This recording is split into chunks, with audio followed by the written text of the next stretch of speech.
इस कार्यक्रम के पुण्यार्चक हैं भगवान नेमिनाथ दिगंबर जैन मंदिर, सुस दिगंबर जैन मंदिर समिति, अंतर्गत जैन संघ पुणे JSP, ज्ञानोदय जैन सोसाइटी के सामने भगवान नेमिनाथ चौक, सुसगांव, पुणे।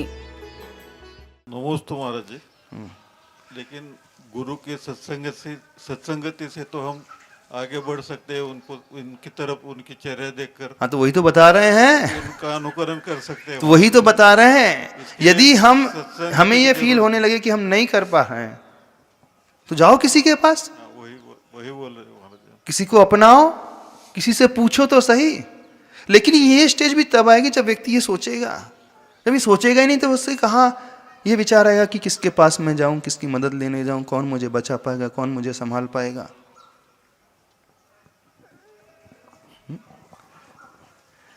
अपनी जिंदगी अपने ही पैरों से चलना होता है, कोई हमारे बदले नहीं चल सकता। आप सोच रहे हो किसी के कंधे पर बैठ करके हम चल जाएंगे, नहीं हो सकता। हर एक की लाइफ उसी की होती है। सारी यात्रा अपने ही पैरों से हमें करना होता। अरे आप अपने बच्चे के बदले में भी नहीं चल पाओगे, औरों को तो छोड़ दो। उस बच्चे को भी अपना जीवन स्वयं जीना पड़ता है, नहीं जीना पड़ता। माँ बच्चे को खिला सकती है, रोटी बना करके दे सकती है, मुख में डाल सकती है, लेकिन पचा नहीं सकती। पचा सकती है। बच्चे को दूध पिला सकती है, दवा दे सकती है, भोजन दे सकती है, उसके लिए सराउंडिंग अच्छी बना सकती है, सारी अनुकूलताएं क्रिएट कर सकती है माँ।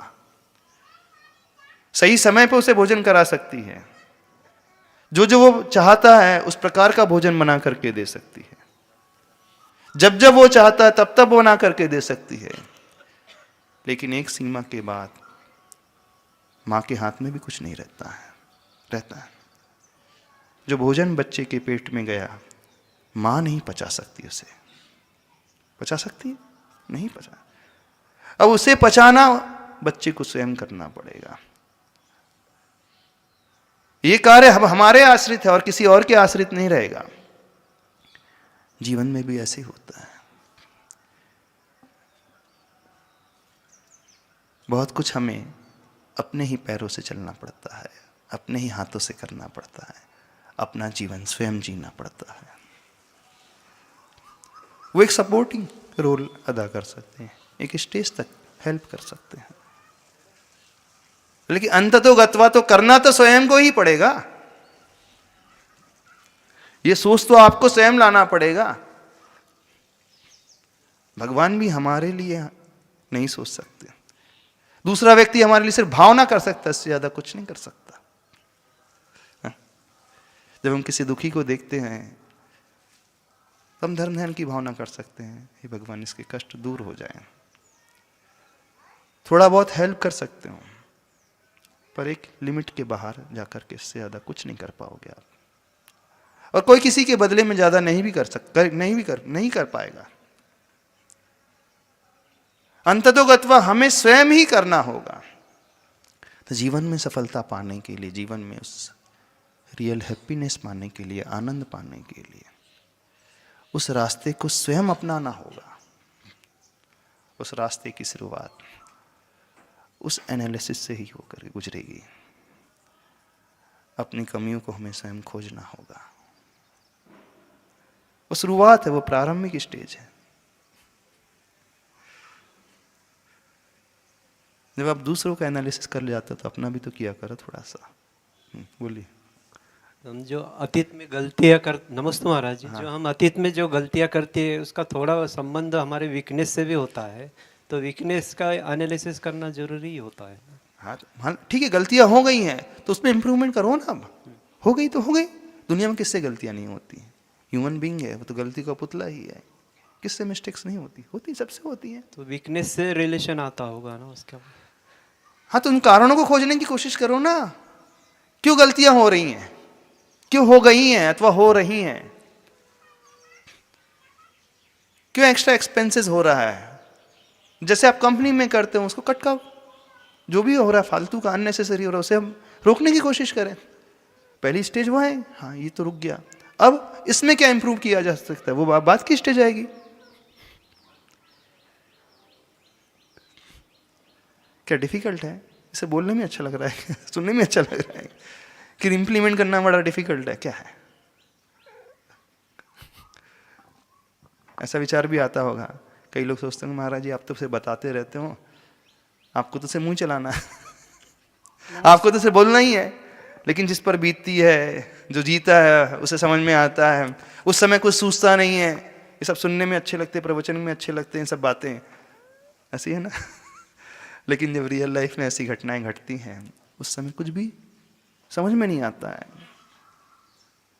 रास्ता ही नजर नहीं आता है, ये सारा उपदेश धरा का धरा रह जाता है। उस समय हम क्या करें?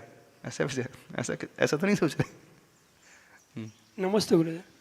एक्चुअली दिन में इतनी सारी क्रियाएं हो जाती है कि उसमें कौन से क्रिया में ऐसा सोचना चाहिए और कहाँ पे नहीं सोचना चाहिए, वहाँ पे ही उलझ के रह जाते हैं, और फिर सिर्फ कंपनी में करके रह जाते हैं और घर में कुछ नहीं कर पाते हैं।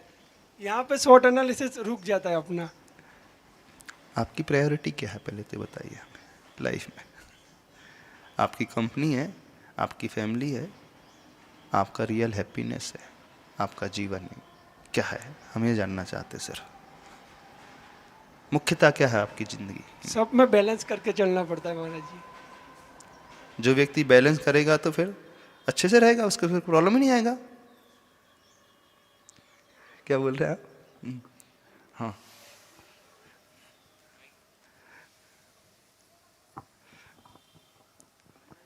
नमस्ते गुरुदेव। बैलेंस ही सब कुछ है एक्चुअली। अगर बैलेंस है तो फिर प्रश्न भी नहीं आएंगे।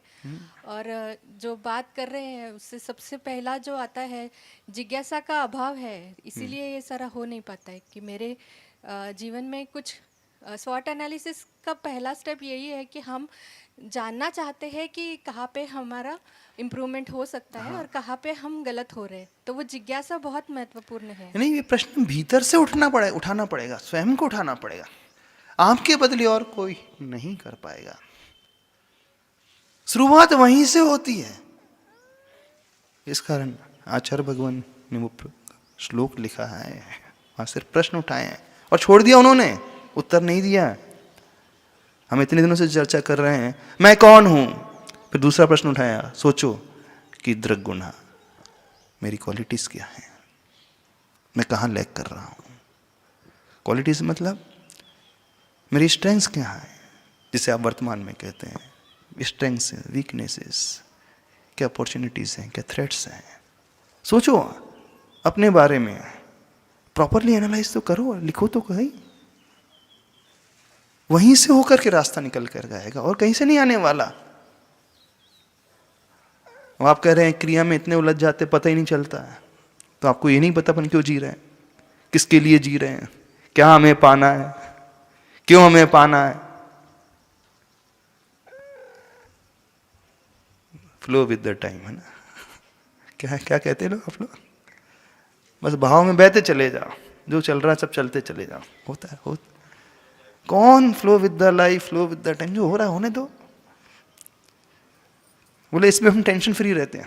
हाँ, ये भी बहुत अच्छी चीज है, लेकिन ये कब अपनाना? जब सारे पुरुषार्थ आप कर लो, सारे एफर्ट्स डाल दो, सही तरीके को अपना लो, जब रिजल्ट मिलने की बात आए उस समय उसे इंप्लीमेंट करना। बस भाव में भाव आप, यानी जो उस स्टेज में अपनाना था व्यक्ति ने यहां लगा लिया, बस गलती ये हो गई है। हमारे हाथ में पेपर लिखना था, हमने पेपर लिख दिया, अब हमारे हाथ में इसके बाद कुछ नहीं है। रिजल्ट अब हमारे हाथ में, पढ़ना आपके हाथ में था, क्वेश्चन पेपर लिखना आपके हाथ में था, अब कर दिया अब आपने, अब छोड़ दो, अब चिंता नहीं करो, अब जो होगा सो होगा, देख लेंगे, अब जो है सो है, जो हो सो हो। ये उस स्टेज में जाकर के लगाना, लोग ये पहले ही लगा लेते हैं, जो हो सो हो। ये आलसी लोगों की बात है, निष्कर्म लोगों की बात है, अकर्मण लोगों की बात है। गुरुदेव, और एक चीज़ यहाँ पे आती है कि हम लोग बोल रहे हैं, हाँ, और एक चीज़ बोल रहे हैं कि जो वीकनेसेस है दिखते नहीं हैं, या फिर उनके प्रति हम सजग नहीं होते हैं, अवेयरनेस नहीं होता है। तो उससे पहले की जो स्टेज है जहाँ जिज्ञासा के मतलब जिज्ञासा जहाँ से जागती है तो वो है उपरति है। तो हमें उपरति ही नहीं आ रही है, मतलब बार बार तवा गरम है, हम छू रहे हाथ भी जल रहा है, लेकिन हम फिर तवे के पास जा रहे हैं।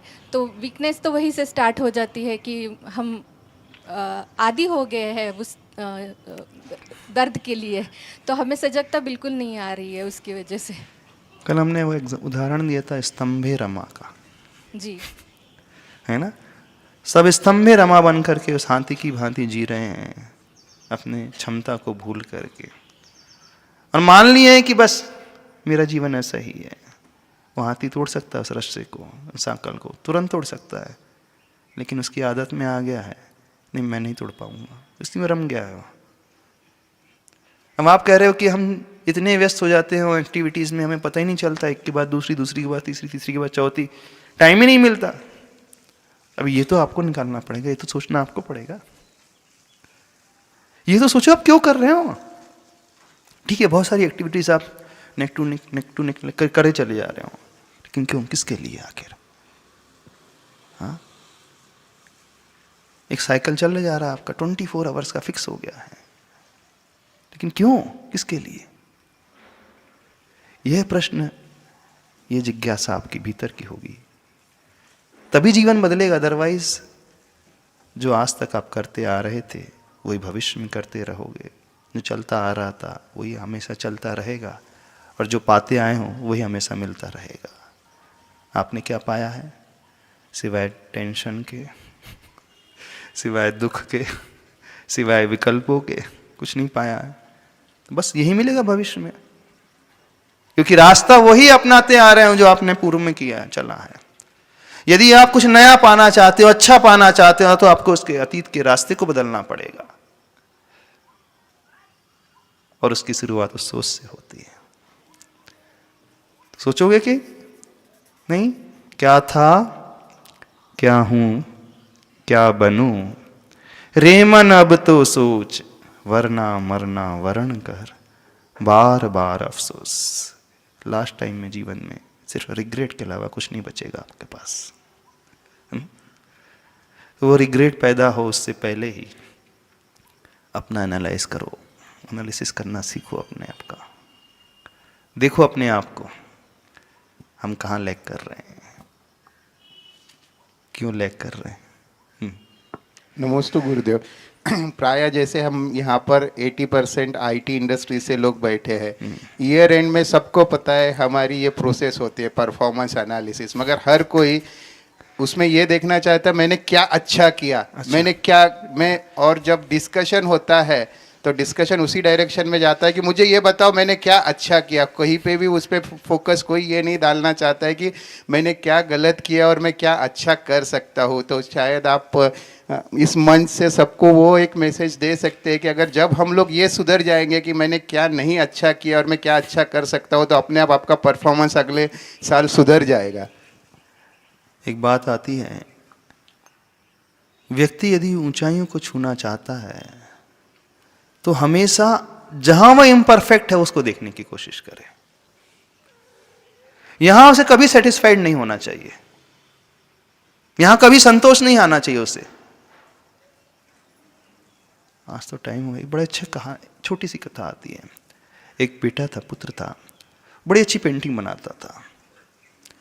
जब उसके जो पेंटिंग बनाता था अपने पिताजी के पास लेकर जाता दिखाने के लिए, पिताजी हमेशा उसमें एक कमी बता देते, देखो उसमें ये कमी रह गई है। वो स्किल में जब कॉम्पीट किया, बहुत अच्छे से जीत करके आया, सारी दुनिया उसको अप्रिशिएट कर रही थी। पिता के पास आता दिखाता है, देखो इसमें मुझे फर्स्ट प्राइज मिला है। फिर भी पिता बोलते, देखो इस पेंटिंग में एक छोटी सी कमी और रह गई। जिंदगी बीत गई उसकी, 10 साल बीत गए, कभी पिता ने उसकी तारीफ नहीं की,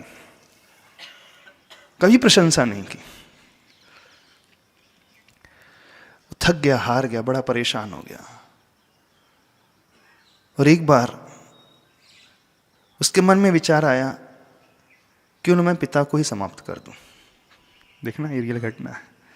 दुनिया मेरी प्रशंसा कर रही है, लेकिन मेरे पिता ही मेरी प्रशंसा नहीं करते हैं। और इस भाव से वो पिता के पास पहुंच जाता है। पिता भाप जाते हैं, ये क्या चाह रहा है। पिता उससे कहते हैं, बड़ी शॉर्ट में सुना रहे हैं, बेटा वो दिन याद करो जब पहली बार तुम मुझे पेंटिंग दिखाने के लिए आए थे। यदि मैं पहले दिन ये कह देता तुमने बहुत सुंदर बनाई है, तो आज इस मुकाम पर तुम पहुंचते। जो आज पूरे देश के तुम सबसे बड़े पेंटर बन गए हो।